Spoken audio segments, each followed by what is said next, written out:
In this video, we talk about the first ever two-parter of the Orville. Spoilers ahead.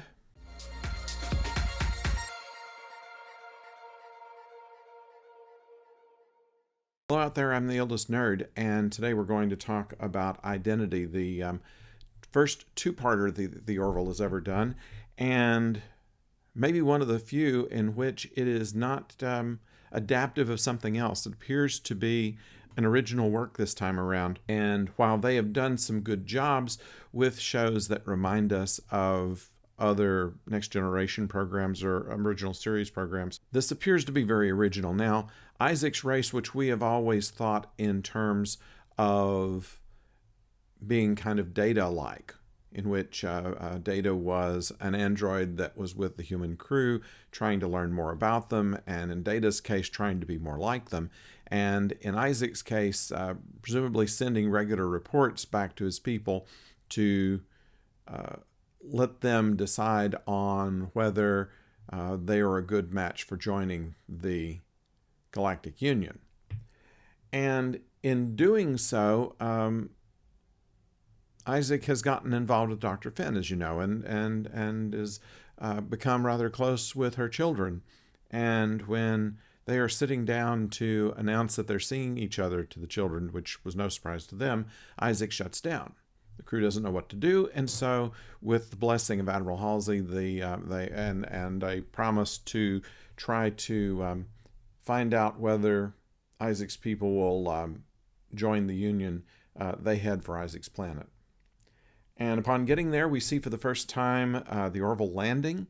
It lands on a kind of a perch that is outside one of the buildings in the major city there. We find a place that has no chairs and a lot of androids that look a lot like Isaac, except for different color eyes, which are not really eyes, they told us in a previous episode, but rather something just so that humans can interact with them. And yet, with no humans on that planet, it seems kind of odd that everybody has them, although different colors.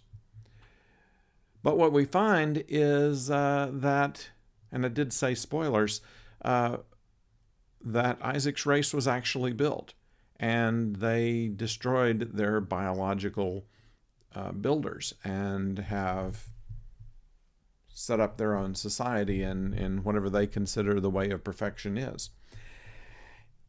And it reminds me a little bit about a very early original series episode where they had the race of androids built by the old ones and that had reason to have to be destroyed because they did not fit within the androids' ideas of what was right. And mix that in with the Borg and mix that in with like V'ger's planet, and you have something that gives kind of an amalgam of what Isaac's planet is. And obviously they have not the most altruistic reasons to want to draw the Orville to them. And we don't know exactly why they wanted to draw the Orville specifically, but it seems to me that it was not just an end of mission for Isaac, as they indicated, but rather a lure. And once they got them there, what is it that they want with the Orville crew? Or what is it that they want with the Orville ship, although their own ships look to be as advanced or maybe a little more so? And another thing that bothers me is why they would even care to go to a planet with an atmosphere. If they wanted to expand their realm, would they have to even go to a place where there were humans or biological life forms of any sort? There are a lot of dead planets out there, and it doesn't appear that Isaac's Race needs to breathe. And in fact, in a place like Earth, which would be probably the worst place to go to because of all the water on it. So this is kind of the questions that come up in this. All of that said, this is probably one of the best done episodes of the series in that there's a lot of tension. There's an element of surprise. We learn a little bit more about Isaac's Race, and have some doubts as to what Isaac's original reasons for being with the crew are. Now, we know pretty much how it's going to have to end. They're not going to destroy the Earth. They're not going to destroy the Orville crew. They're not going to end the show, and probably not going to do without Isaac either. So some way or other, Isaac is playing along with his people probably, and is going to manage to trick them or overcome them in some way and become kind of a permanent member of the Orville crew. And that said, of course, we know how that has to happen. You know, the old thing my mother used to tell me that, don't worry, he's not going to die. He's got to come back next week. And so all of our people are going to have to come back next week. And so this is going to have to end in the second part by some way in which we redeem Isaac and also get rid of the threat of his people, or his race, if you will. So the surprises in here were good. We liked the fact that they had a lot more screen time for Finn's children once again. I don't think we've heard much of Ty before, and yet he had quite a bit of screen time. We see Clyden only in a cameo. We see a new character playing a piano with 4 eyes on stalks. That's kind of interesting. I don't think we have a name for him yet.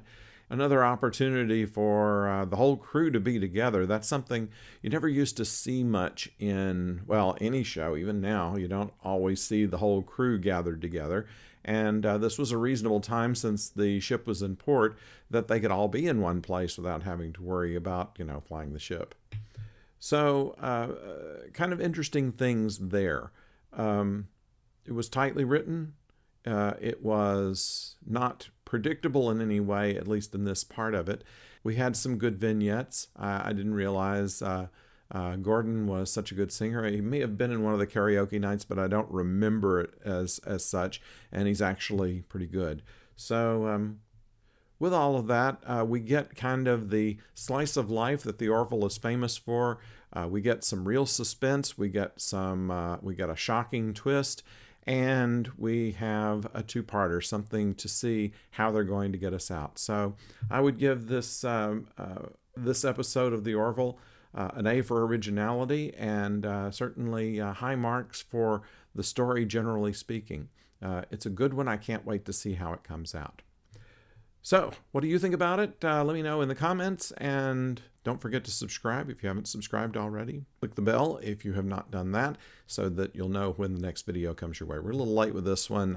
It's been a wild week for me, but nothing that would interest you, so we'll save that, and until next time, don't go far.